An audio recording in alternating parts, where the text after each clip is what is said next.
KGVO, AM 1290 and now 101.5 FM. Newstalk, KGVO. Missoula's news and weather station. Hey, welcome everybody. It is the almost Friday edition.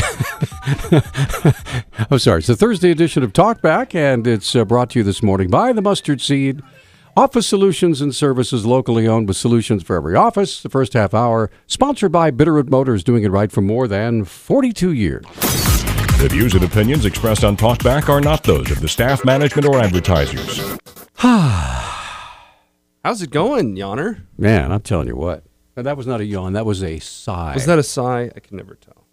That was a deep sigh. It sounded exasperated either way. No, it's just been a long night, and that led up to this morning.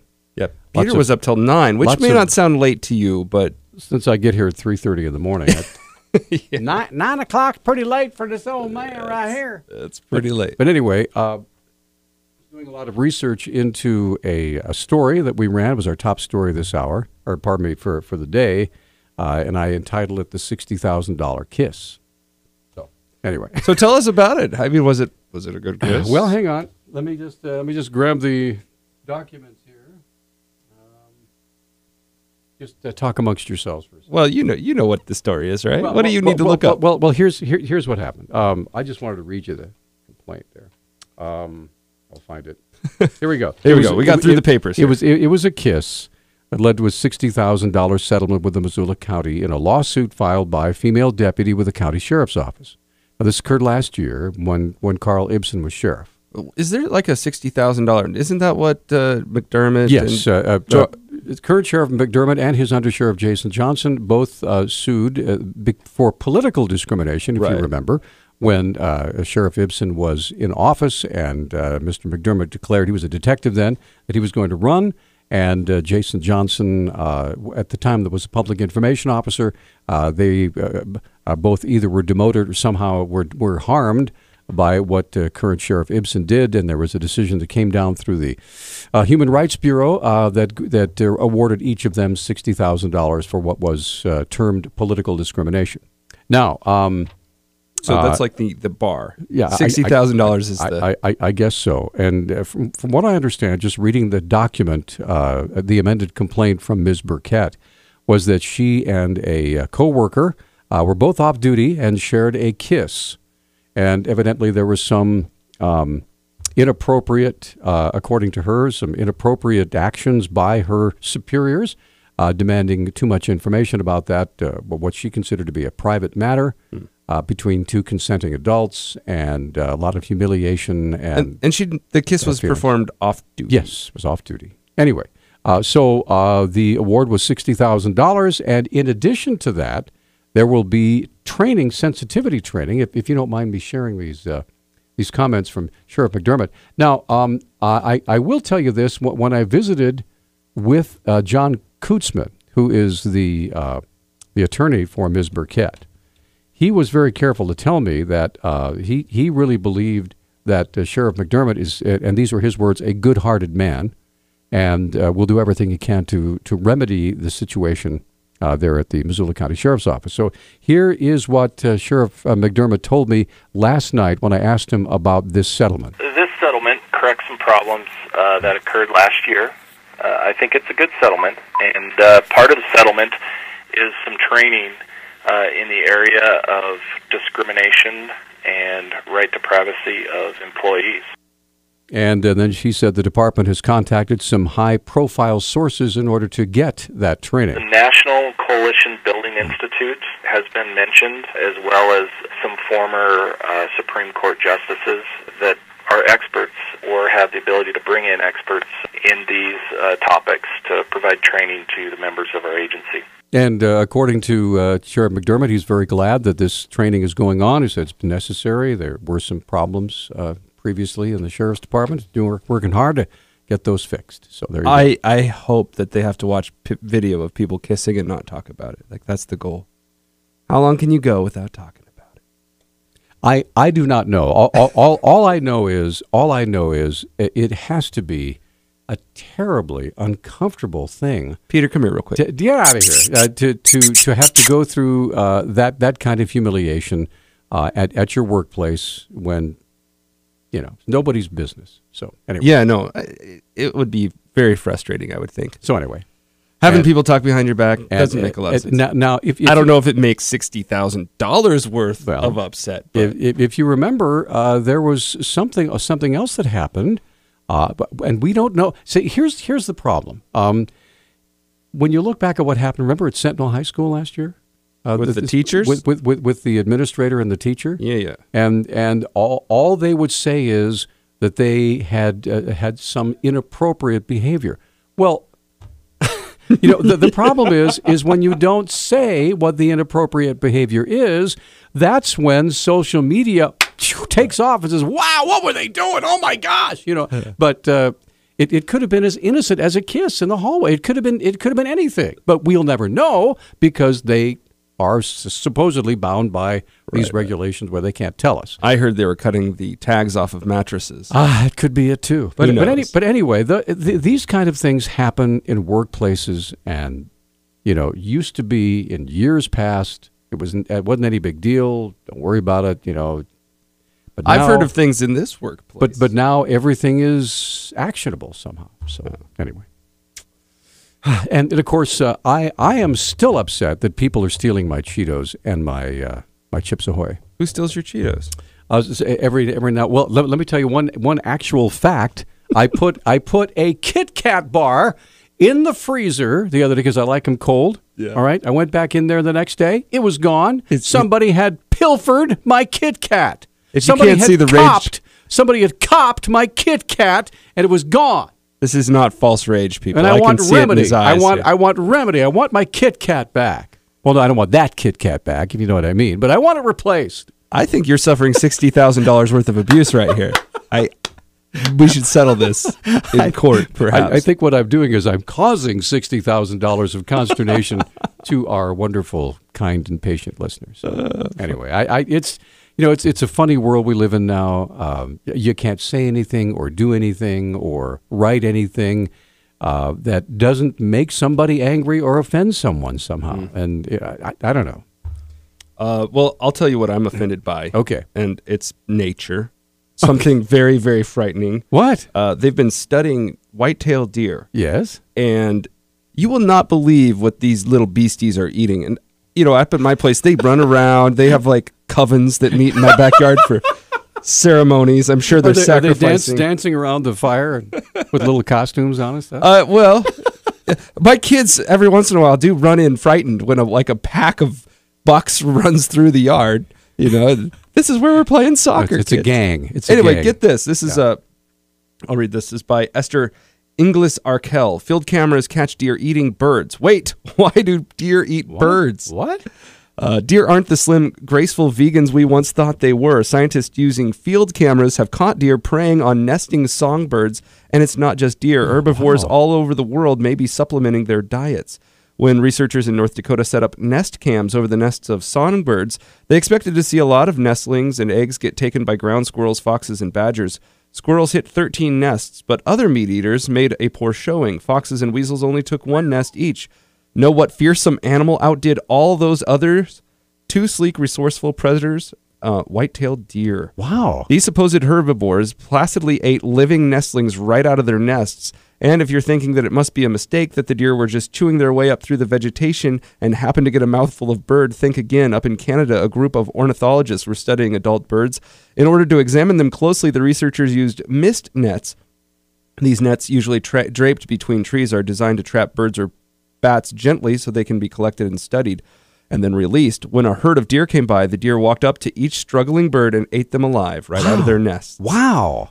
This behavior is not limited to one species or one continent. Last year, a farmer in Indiana made a video of a cow eating a recently hatched chicken. Some scientists speculate that herbivores turn to meat when they are not getting enough nutrients in their diet, etc., etc. Wow. I don't care what the hypothesis might be. This is more frightening than zombies to me. Well, you know what it is. It's the end of the world. Very well could be. The end of the world as we know it. And I'm trying desperately to find. I have that.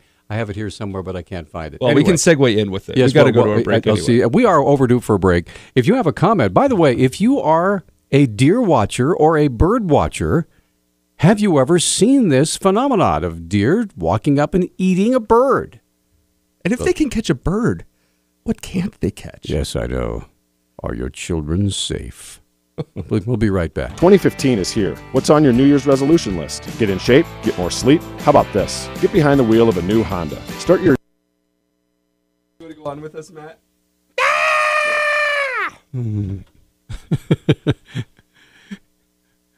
Help! Help! Somebody help! Wow, you know, I just had a thought. We have white-tailed deer eating birds. We have cows eating birds, and then a horrible thought struck me. Was it the Chick-fil-A cow eating the chicken, saying, "Eat more chicken"? Whoa!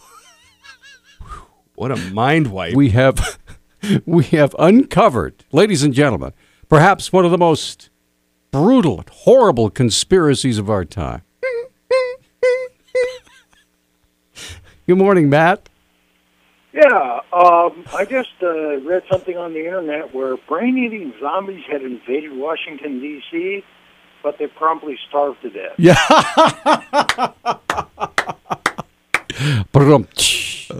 Nicely done. Thanks, Matt. You bet. All right, thanks a lot. There you go. All right. Speaking of Washington, D.C., got a bevy of stories here. Yes, we do. Peter, what do you want to start with? I've got stuff on the IRS. I've got stuff on Benjamin Netanyahu. I got about a 3-minute segment of his speech, kind of a recap. Let's do that one. Okay. Because we didn't have a chance to talk about now what is his nickname again? BB. BB. Yeah, we didn't have a chance to talk about Prime Minister Netanyahu when he was here a couple days ago, because we had so many guests, Rob and Walt and all that stuff. So anyway, so let's can you set this up for us? Yeah. So this is the speech that Benjamin gave earlier on in the week. He was before Congress. Everybody on the congressional side was cheering to such a large extent that they actually blew the speakers out in the sound equipment. In the you know how we have like max levels, right? Yeah. They passed max levels with the clapping. They overmodulated. Yeah, and it was a weird kind of thing because the whole run up to this day was the president talking about how this shouldn't happen, right. And other members of his cabinet. And actually, I watched an interview with the president. He made an interesting argument. He said, "Hey, imagine if when we went into Iraq, the Democrats in Congress had invited a French PM to come over and explain why we shouldn't be going there. Everyone would be upset. That would not be the right thing to do. And this isn't the right thing to do, to bring Benjamin Netanyahu over here." And here's the crux. The whole speech is about this one major issue, and that is Iran. Okay. Israel thinks that the U.S. is making promises with Iran, making deals with Iran that are only going to get the U.S. in trouble because Iran doesn't keep its promises. And in the event, and instead of being a blockade of future nuclear weapons from Iran, it's going to open the door to more nuclear weapons for Iran. And that is what Israel cannot abide. So that's what his speech is about. We'll play the cuts. You can hear and give us your response at 721-1290. This is the Reader's Digest version. Very much so. It's about a 30-minute speech down to 3 minutes. Here we go. Some of what the president has done for Israel might never be known because it touches on some of the most sensitive and strategic issues that arise between an American president and an Israeli prime minister. But I know it, and I will always be grateful to President Obama for that support. I'm standing here in Washington, D.C., and the difference is so stark. America's founding document promises life, liberty, and the pursuit of happiness. Iran's founding document pledges death, tyranny, and the pursuit of jihad. Iran and ISIS are competing for the crown of militant Islam. One calls itself the Islamic Republic. The other calls itself the Islamic State. Both want to impose a militant Islamic empire, first on the region and then on the entire world. They just disagree among themselves who will be the ruler of that empire. In this deadly game of thrones, there's no place for America or for Israel. Israel's neighbors, Iran's neighbors, know that Iran will become even more aggressive and sponsor even more terrorism when its economy is unshackled and it's been given a clear path to the bomb. And many of these neighbors say they'll respond by racing to get nuclear weapons of their own. We don't have to gamble with our future and with our children's future. The world should demand that Iran do three things. First, stop its aggression against its neighbors in the Middle East. Second, stop supporting terrorism around the world. And third, stop threatening to annihilate my country, Israel, the one and only Jewish state. With us today is Holocaust survivor and Nobel Prize winner, Elie Wiesel. And I wish I could promise you, Elie, that the lessons of history have been learned. I can only urge the leaders of the world not to repeat the mistakes of the past. Even if Israel has to stand alone, Israel will stand. But I know that Israel does not stand alone. I know that America stands with Israel. I know that you stand with Israel. May Israel and America always stand together, strong and resolute. May we neither fear nor dread the challenges ahead. May we face the future with confidence, strength, and hope. May God bless the state of Israel, and may God bless the United States of America. Wow. There's the speech. Well, the half of the speech was clapping, so it's kind of had to put a little in. That's actually was put together by the Washington Post. I didn't do the editing on that sound clip. It was amazing. And what a powerful speaker. You know, I mean, you agree or disagree. I'd love to have your comments. We have a few minutes left. We have a special guest coming up at 9, right? Yeah. All right, we'll talk about it. Well, let me ask you this. I wanted to pose the All right. president's formula for you. Okay. Do you think that it would have been unfair during the Bush administration for the PM of France or the president of France to come over to the United States and talk against the president's plan in Congress? Would have been wrong? Yeah. Would it have been beneath the dignity of the president of France or beneath the dignity of Congress to allow that to happen? I think if let's put it this way, I think if Nancy Pelosi had thought of it, she probably would have done it. Anyway, we're up against a break. 721-1290 is our number. What do you folks think? I thought it was a powerful speech by a very strong and resolute leader. We're going to come right back with more on 721-1290 is the number. We are back, and this is our short segment, so let's try to get as many calls in as we can. First of all, let's get to Dave. Dave, thanks for holding. Go ahead, sir. Yeah, there's a couple problems I have. All right. First of all, there is no agreement yet, and he's already saying it's a bad agreement. Then the second part of that is, well, maybe if I was the president, I'd tell him, well, maybe you should do the agreement. Just if you don't like this one, you do it, and leave us out of it.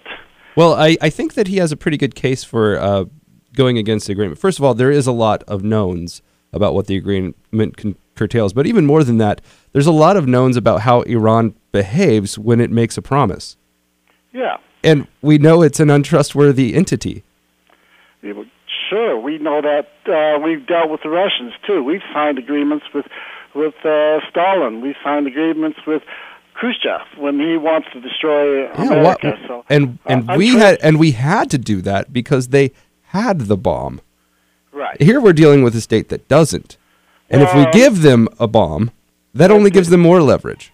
What is the solution? Okay, if we don't like the agreement, what is the alternate solution? That's the question. That's the big question. Yeah, well, you know, it's interesting. I think one suggestion was, in following your train of thought, Dave, is to, you know, get the agreement in place, and then if Iran does not comply, which they probably won't, then you apply really draconian sanctions against them to the point where there's a stranglehold on their economy, and then perhaps I think what administration officials are hoping is if that happens, then there'll be a popular uprising and we won't have to worry about it anyway. Well, I mean, here's the deal, and I'm with you, Dave. I want to see a solution with Iran too. And I don't want to see a land invasion of Iran by the United States. I wish we could work this out diplomatically, and I hope that is the case. However, you're at a point in history where you've had this economic pressure on Iran for years and years and years and years and years and years. And we have delayed a bomb. There hasn't been a nuclear weapon yet. And it could be just a year out. We don't know. But if you open up the floodgates to more money flowing into that system without guarantees that they're not going to throw that money towards a nuclear weapon, you could be hastening the doom of a region. And that is something I don't want on America's hands. Okay, the solution then, when you say draconian, you're not. The solution is then eliminate any export of oil from Iran. That's the bottom line. Is the world ready to just say Iran can't send any oil outside their country? It is getting closer to that. Because that is the ultimate solution outside of actually invading Iran. Yeah. All right. Listen, I'm so sorry, Dave. We're out of time. Thanks for your call. And Catherine and Mike, I'm so sorry. We're up against our hard break here. We will pick this back up after our talk with Yevgeniy. Yes. He'll only be on for about 30 minutes. He'll be on till 9:30, and so we'll pick this up again if you'd like. So Catherine and Mike, we appreciate your patience. All right, time for us to take our top of the hour break. We'll be right back with Yevegeniy Feyman from the Manhattan Institute, talking about what they discussed at the Supreme Court yesterday. As we so nimbly and expertly do. Expertly. Here we are. We're on Talkback, and we're shifting gears and shifting topics. And we have a special guest on the phone, John. That's right. Yevegeniy Feyman from the Manhattan Institute is joining us again. He's an expert on healthcare issues, and one of the biggest law cases is at the Supreme Court right now. It's called King versus Burwell. We mentioned it a little bit earlier on yesterday, but I wanted to get Yevgeniy's take on things, and I know he's been following this case pretty closely. So tell us, is this going to shake up all of Americans' healthcare system, or does it even have the potential to do that, or do you think that's kind of overblown, Yevgeniy? I think it's honestly a 50-50 chance right now. 6 justices, more or less, have tipped their hands already. We know that the liberal justices are going to go in favor of the administration. Scalia and Alito are definitely going in favor of the petitioners. John Roberts has been kind of silent, so we're unsure where he's going to go. And Kennedy looks like he's coming out as the dark horse here.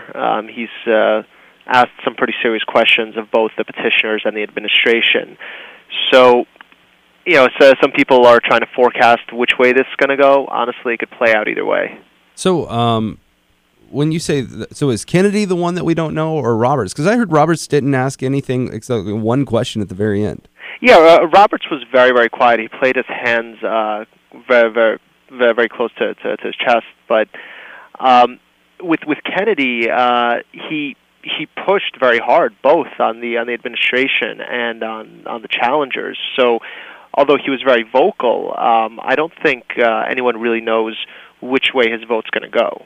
Okay, here's the question. From what I've been able to read, it looks like a lot of the debate wasn't over whether the law was actually legal. It was about the effects of what would happen if this law were overturned, or if it were changed. And so I wanted to give you an opportunity to kind of discuss some of the options that could happen. What are the ramifications here? If this law is decided against the Obama administration and for the complainants here? So, if we're talking about striking down the subsidies, there's 34 states that are running the federal exchange. So that's 34 states, well over the majority of people that have enrolled in Obamacare plans are in those states. So the majority of people that have gotten Obamacare plans will lose subsidies. So what happens there, in all likelihood, is that you'll have something called a death spiral. It's a very, very ominous-sounding term, which basically just means that insurance markets stop working. The only people that remain in the insurance markets are going to be the very, very sick, and the healthy will leave the markets, driving up premiums, resulting in this kind of vicious cycle.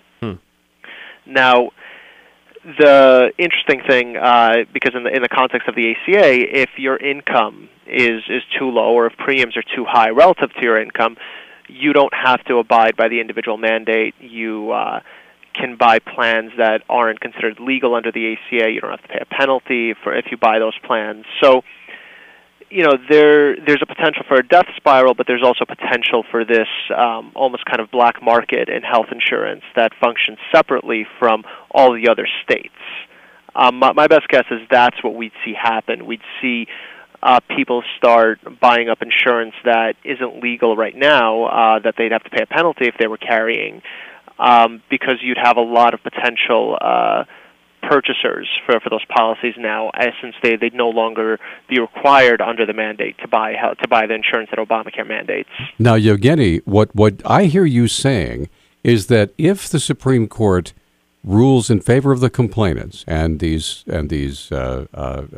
subsidies are struck down, that the marketplace itself will come racing to the rescue, looking for a way to make money. Am I wrong on that?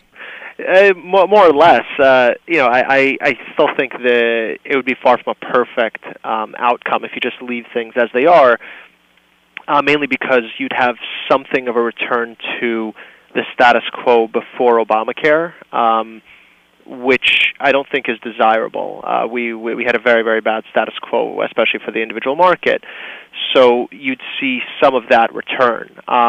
But in the sense that was somewhat market-driven, despite a bunch of distortions in the tax code in favor of employer-sponsored coverage, you would see some of those market forces start to play out.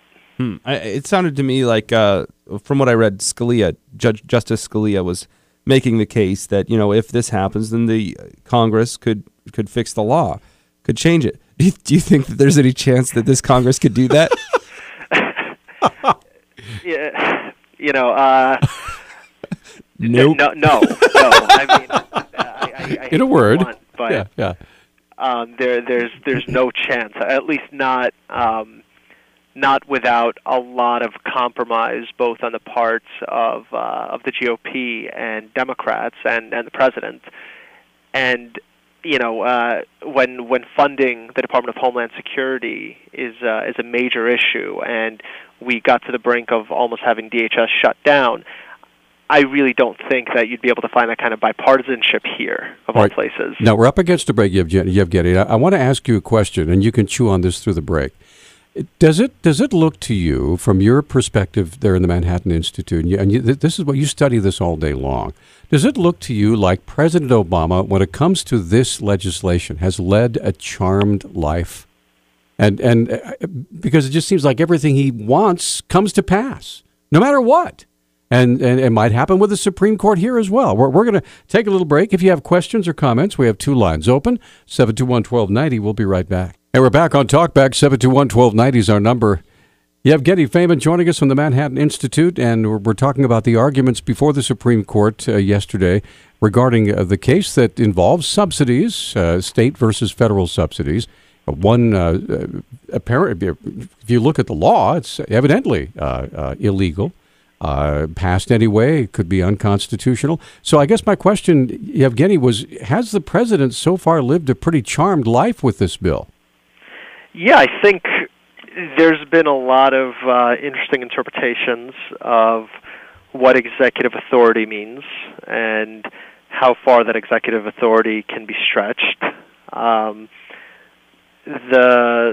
The goal of the administration has been, to their credit almost, to make the law as easy to handle as possible. So, businesses aren't ready with their reporting requirements for the employer mandate. Well, we'll just delay it. But the problem is that's not how laws are supposed to work, right? Congress writes a law, and you get some leeway in the very, very fine-grained interpretation. That's why you have regulatory agencies. But the executive is supposed to carry that law out as it's written. And I think you're absolutely right. The Obama administration, Obama himself, they've taken a lot of flexibility, much more leeway than I think they're constitutionally given. Okay, can you explain what they are talking about when they talk about the Chevron? And it's Can you go into that a little bit? And because what it looks like according to the New York Times article that I read, what it looks like they're setting up here is an opportunity to give whoever is the president the power to either kill or allow this bill to survive. And a lot of it is based on something called the Chevron doctrine. So if you could kind of go into that, that'd be great. Sure. Basically, it was this 1984 case, and what it established is this idea of "quote unquote" administrative deference. We have this army almost of regulatory agencies that exist primarily to interpret laws that are passed and define them in a way that the executive can carry the laws out. So this precedent basically says that when you have some kind of ambiguity in a law, you're supposed to defer to those regulatory agencies. In this case, the IRS. Now, Justice Kennedy did point out that there's a limit to the deference, that it's all well and good to say that regulatory agencies should be able to interpret these laws when they're ambiguous, but there's a limit to how far they can go with that interpretation. And when you're talking about hundreds of billions of dollars, he wasn't entirely convinced that the IRS should be given this completely broad authority to interpret the law as they see fit. Now, can we just step back for a second? Is it ambiguous at all? You know, this is a bit of a subjective question. You know, I think so. That would be a yes. It is ambiguous a little bit. No, I think there's some ambiguity. I don't know if it's enough ambiguity to qualify it for the Chevron doctrine, but I don't think it's crazy to look at the law and look at the context of it. You know, given that you have reporting requirements for subsidies on federal exchanges, for instance, which wouldn't make sense if you didn't have subsidies going through those exchanges. You know, you have a lot of those little hints that that indicate that maybe there's some ambiguity between the plain text and what the overall goal of the law is. Well, we have these like image of liberty or justice, you know, standing there with the big scales, right or wrong, right? But probably she's got all these little micro scales, like measuring ambiguity by the tenth of an ounce somewhere behind her back. All right, well, we got a caller on the line. We do have a caller on the line. Mark, you're on Talkback with Yevegeniy Feyman. Hi. Hi, I just had one comment about this, and that is if they'd read the bill before they passed it, then there wouldn't be this ambiguity. Good to know. Thanks for your call. So, okay, there you go. So, does he have a point? Well, they definitely did read the bill. Democrats read it. It's the problem is that no one else read it because you know, famously we were told that first pass the bill, then you'll get to see what's in it. So absolutely. I mean, this bill was rushed through. It never went to conference. After Scott Brown was elected, Democrats knew that they had to rush and get it passed without allowing Republicans to make any changes to the bill, which normally would have cleaned up a lot of ambiguous text, possibly like this particular statute. So instead, we ended up with a half-baked bill that has to be interpreted and reinterpreted over and over again. And it's important to remember because this was like 5 years ago, right? That not one single Republican, from what I understand, voted for this. Is that right? It absolutely was a pure party line vote. And what's really shocking is that when you look back at how Medicare and Medicaid were passed, they were passed actually thanks in part to Republican support. Right. Let's get Tyler on the line. Tyler, you're on with Yevegeniy Feyman. Go ahead. Hi. Peter, you said something just a bit ago that it was right on the head, and it's kind of skipped over. All right. The fact of the matter is, this case before the Supreme Court is cut and dry. The Supreme Court is there to decide the letter of the law, and the letter of the law says that the states that do not set up their own exchanges don't get subsidies, period. That's it. Now, the point that Peter said was the fact that this president seems to get whatever he wants, no matter what it is. And if he gets his way, and somehow the Supreme Court sways and rules clearly in the wrong direction, it's clear to me and many others that we have a tyrannical president who will do whatever he wants, and he is unstoppable. All right, Tyler. Thanks for the call. So what do you think, Yevgeny? There's something to be said for how the Supreme Court reads law. I don't think it's quite as simple as saying that they're just there to interpret purely the letter of the law and read it solely as it's written. And that goes to differing schools of thought on how you read law, how you read the Constitution, and part of it varies with party ideology. Liberals tend to favor a more expansive reading. Conservatives tend to favor a much more close reading of the law. And I fall somewhere in between. I do believe that we should be looking at the law as written as much as possible, but you have to make exceptions when laws stop making sense, when you read two of their statutes together and they don't make sense. Well, you mean where they're sometimes contradictory, which happens because the people that make laws clearly geniuses. Exactly. Tell you what, Yevgeniy, we're up against a break. 721-1290, 1-800-568-5309. And I would love to hear from anybody out there because Montana does not have a state exchange. That's right. Yeah. So it's if you are out there this morning and you listen to the arguments and you're feeling very, very nervous that the fact that you got a fairly substantial subsidy to get your Obamacare or affordable health care insurance, and you're a little worried, I would love to have you call and tell us what you're thinking. 721-1290.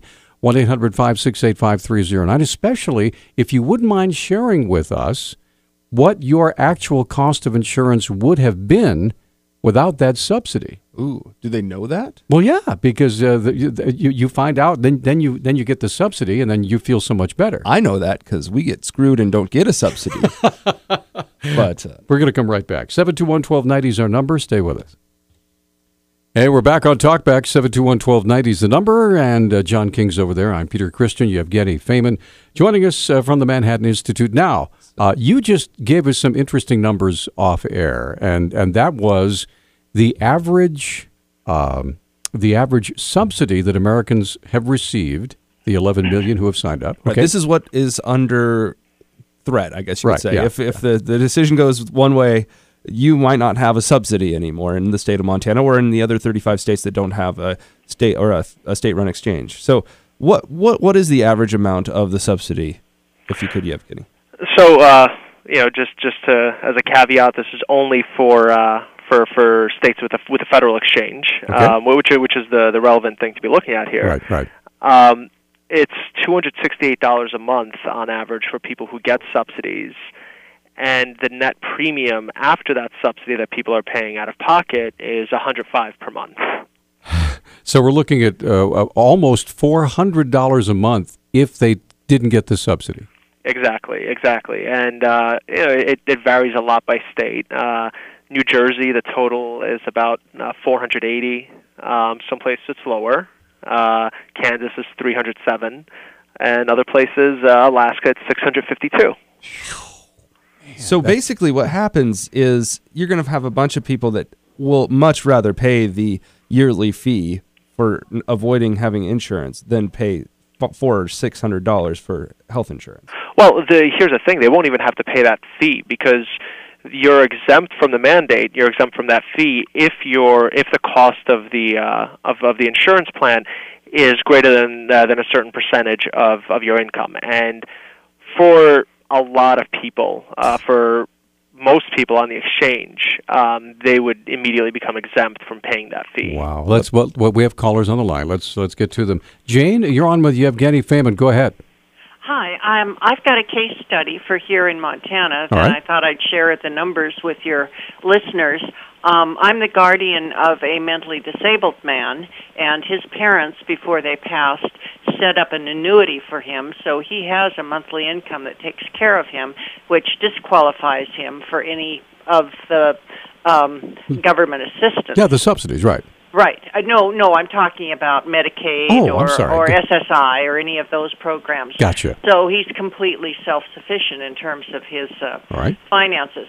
Well, I signed him up for a bronze plan last year in accordance with the law, and the total premium was $420 a month. His income met a middle income threshold, so his monthly charges, his monthly subsidy is $160 out of that $420, so he pays out of pocket $260. So those are actual Montana dollars. And that's what will happen if this goes down. Well, I'm not clear. Will I have to pay back that $160 a month for the last 12 months, or for the 12 months in 2014, because he got illegitimate supplementary assistance from the government? Boy, well, I think what's going to end up happening, it really probably depends on what the Supreme Court decides or how they decide it. Right, but that could be $2,000 that we have to pay back for 2014. Let's let Yevgeniy address that. Thanks for your call, Jane. Yevgeniy, what do you think? Yeah, that's a very good question. My best guess is no one would be forced to pay back the subsidies that they got legitimately, so to speak. So as long as you didn't, grossly underestimate your income, you weren't trying to skim more subsidies out of the government. I don't see the Supreme Court requiring the IRS to claw back those subsidies. Partly because that would basically fall under this definition of really unconstitutional coercion that Justice Kennedy has attacked already. So my best guess is they'd let those subsidies slide. They provide some kind of stay for their ruling to avoid instant chaos in the insurance markets. Now I know you have to run here in a minute, but can we get one more call in? Sure. Okay, let's. Florence, you're on with Yevgeniy. Go ahead. Hi. Well, last year, my husband lost over $10,000 in insurance, and we didn't see a penny of that back. This year, we have to pay in, and our children are losing their Medicaid because we're forced to carry insurance. Well, we've been forced to carry it for 13 years. Since he got his full-time job, they have forced us to carry insurance on our kids. And now we're losing their Medicaid because we make so much. What am I supposed to do? All right. Thanks for your call, Florence. Yevgeniy, what do you think? It's a really tough situation. A lot of people fall into these cracks, unfortunately. My advice would be to try to see what the lowest cost plans available are. If insurance available on the job. Check to see how much of your annual income that is, because if it exceeds a certain threshold, around 9%, then it's considered unaffordable, and in that case, you can go and get credits on the exchanges. You can get subsidies, or you can also become exempt from the individual mandate if those policies are still too expensive. So there's still some workarounds available. It's very difficult to offer any more specific advice without more details. Yeah, Yevgeniy, I know we have taken up enough of your time. I know you have other appointments. We really appreciate your time and being with us today. You bet. You're welcome anytime. Thanks for having me. Thank you, sir. Bye-bye. Wow. And you can find out more by going to manhattaninstitute.org. You bet. We're up against break. 721-1290, 1-800-568-5309. I am still chewing on that deal here. that the average subsidy is $268 a month. The average price of a plan, now this is nationwide, okay, smushing it all together, is $105. So we're talking almost $400 if they take the subsidies away on a general basis. And the howl of protest that will rise when and if the Supreme Court this summer makes that ruling. I wouldn't want to be, somebody who voted for this bill. Well, one of the things that will probably happen if they go that way, right? If they decide against the bill as written, or decide that the bill is written so that subsidies can't flow to states that don't have state exchanges, then you're going to see a lot of pressure from the feds on the states saying, build up your state exchanges now, because then the money can flow. We'll be right back. Hey, we're back on Talkback. 721-1290 is the number. That's John King. I'm Peter Christian. When I went to Governor Bullock's confab yesterday, St. Patrick Hospital. How many people were there, by the way? Well, it wasn't a public meeting, but there were quite a few docs there, quite a few representatives from smaller rural hospitals around. Everybody wants to be, hobnob with the governor and say blah blah, and get a picture taken, that sort of thing. But he was quite passionate about the fact that what he called his Healthy Montana Plan is going to go a long way toward helping to fix the problems that we have with our health care in Montana. And one of the things he brought up is the whole uncompensated care thing. And I'll just play this one little cut here. This is the one of the questions he answered to the press. As we gather here at this hospital, $12 million of uncompensated care last year alone. And those costs ultimately are absorbed by the community. They're shifted onto those of us that have insurance. We all pay higher rates. So it's important for the overall healthcare system to get this done. And then there's one more. This talked about emergency room visits. Included within this proposal some reforms. I mean, the idea that a patient-centered medical home, if everybody is tied to a provider that will actually work with other providers to take care of them as opposed to just going to the emergency rooms. Okay, this whole emergency room thing, this was addressed by Jeff Fee and also by Mayor Engen.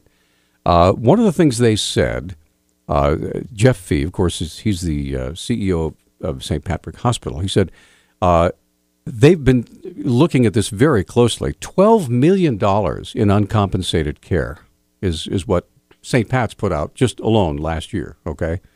And he cited one example. Is it one guy who has severe medical problems who does not qualify for Medicaid at this point, although he would if the Medicaid thing was expanded. This one individual in 2014 visited the emergency room at St. Patrick Hospital no less than 100 times. And each one of those visits cost between $3,000 and $5,000. That is basically uncompensated. And so and then they talked about the burden of what they call cost shifting. Somebody has to pay for that care. And so what they do, they shift the cost onto people that have insurance. They shift the cost onto people who are more wealthy. And so everybody ends up paying more to pay for this care. Whereas they said if Medicare was expanded and this gentleman would qualify, which he would have a primary care physician. He'd be able to get his needs taken care of, and Medicaid would cover the cost. Now, I realize that Medicaid money is tax money. I understand that. Right. But it's not coming out of, the fact when you go in to get a splinter taken out and it costs you $1,000 to get a splinter taken out. Well, part of that $1,000 is you're paying for him. Now, let me for ask his you, 100 visits. Let me ask you this, Peter. All right. You're the savvy hospital professional that you are. I don't know. Right? Let's say that the opportunity there is there for you to keep prices just the way they were the day before, exactly the same, but instead of having to cover costs that you lost out on, you get to keep that money for your own bureaucracy and or your own health facility. Are you going to keep the money, or are you going to lower your prices? Well, I'm hoping that because these rural hospitals don't have a lot of competition, right? Well, I'm hoping that what would happen is that there would be enough knowledge out there for people to say, "Wait a minute, if this happens, will you lower your prices?" I think that's something that's also up to the consumer. Hey, Christine, we're going to take your call in a moment. We're up against a break. I want to give you plenty of time to make your point. We'll come right back after this quick timeout, so stay with us. Ow! 721-1290 is the number, and let's get right back to the phones. This is Talkback, and we're talking about health care and subsidies and hospitals. And Christine, hi. Oh, this discussion makes my head want to explode. I want to take everybody in America and send them to an economics course. It drives me nuts. Go ahead. Okay. The problem with using Medicaid, and the whole system of Medicaid needs to be completely scrapped and redone. All right. Because here's how Medicaid works, is they don't reimburse the doctors sufficiently. So we are already cost-sharing for Medicaid patients, right, because the doctors charge the rest of us more to subsidize them. This is what we call undercompensated care. Yes. And then here's the other problem. Because of that, if you're a doctor's office, you run a balance sheet to stay in business. There's only so many Medicaid patients you can take right, and stay in business. So most doctors have a limit.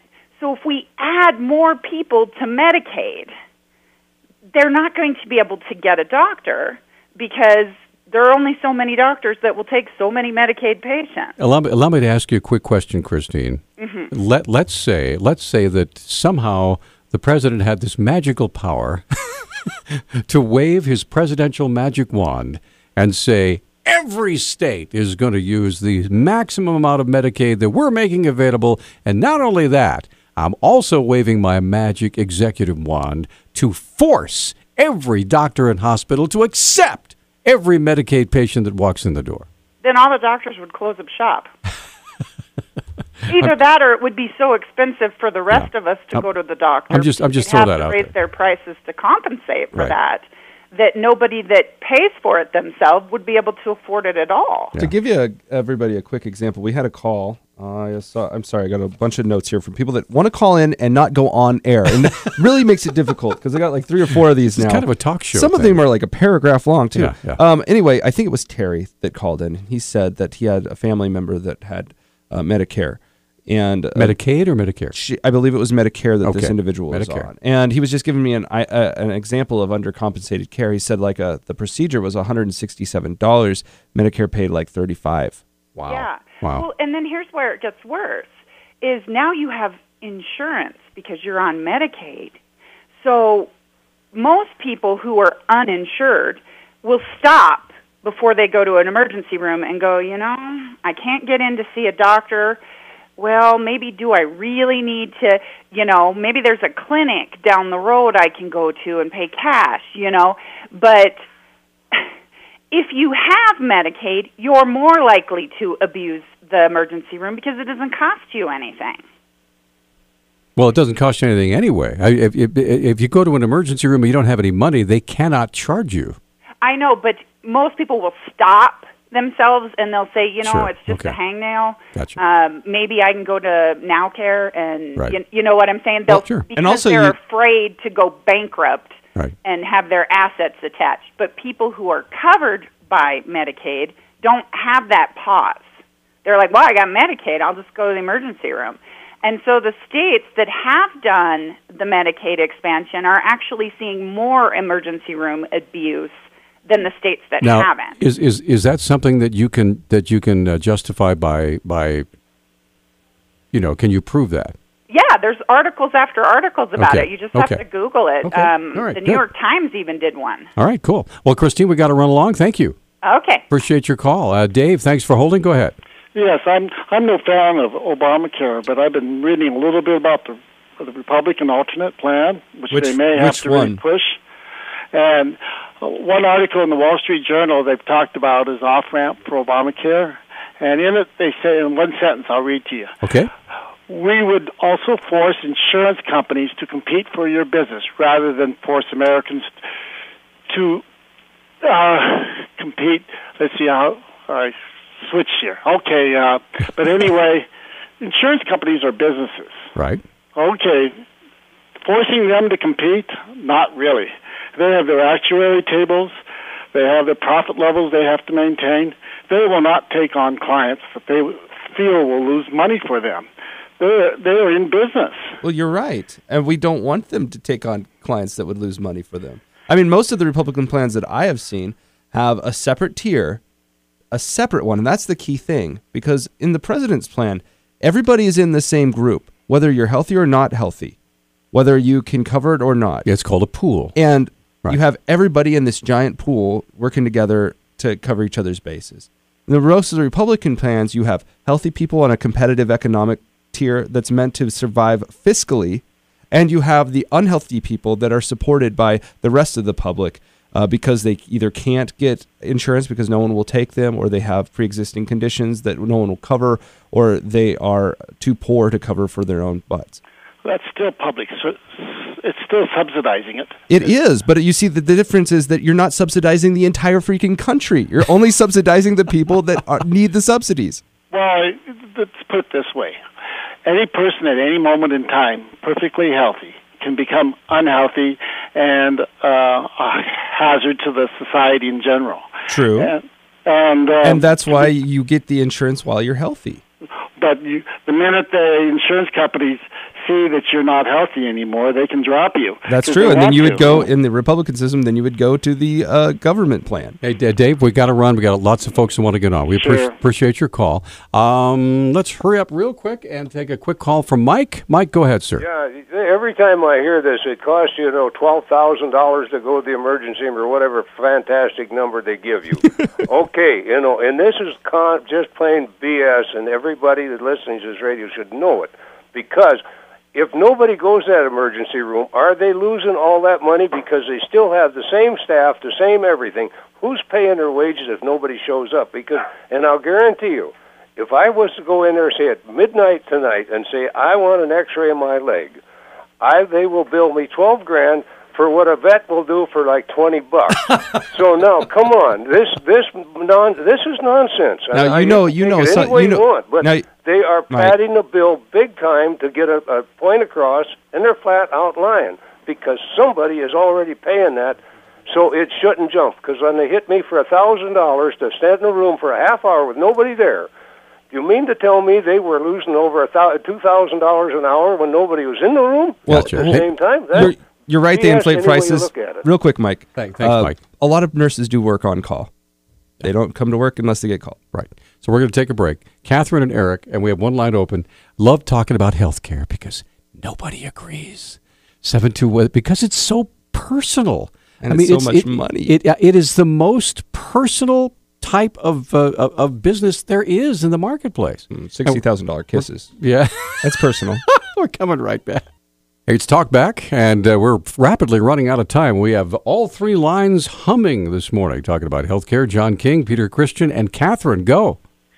Well, I just wanted to point out that according to a recent article I read, that they're expecting, the government and the medical industry are expecting a 45,000 primary doctor shortage within 5 years. So, and remember too that the government is in control of medical schools and a number of medical school slots. Right. So essentially, they're creating some of that problem themselves in the beginning. Yeah, and there are lots of people going into medical school thinking, I want to specialize. I think I'll specialize in heart. I think I'll specialize in cancer. I think I'll be a pediatrician. And you have like 20 guys on the bench. I'm specializing in sports medicine. Well, I think what's going to happen is at some point the government, as you said, Catherine, that controls all this is going to say, no, I don't think so. I think we need you as a general practitioner. Right, so they create the problem, and then they propose a solution to mend the problem that they already created. Yeah, I hear you. Thanks, Catherine. All right, bye. Have a good day. And let's see, Eric's up next. Hi, Eric. Oh, hi. I'm really glad to hear that the Republican plan is only partial socialism rather than full socialism. They're only going to steal 90% of the contents of my wallet rather than the whole wallet. Okay. That surely is comforting, and I'm also intrigued by both topics today, Iran and Obamacare, or rather corporate insurance care. I hope the American people can't be fooled into believing that Iran is their enemy when the enemy is in Washington, D.C., and their obsequious bootlicking accomplices are in the state and local governments. Anyway, thank you. Thanks, Eric. What a friend we have in Iran.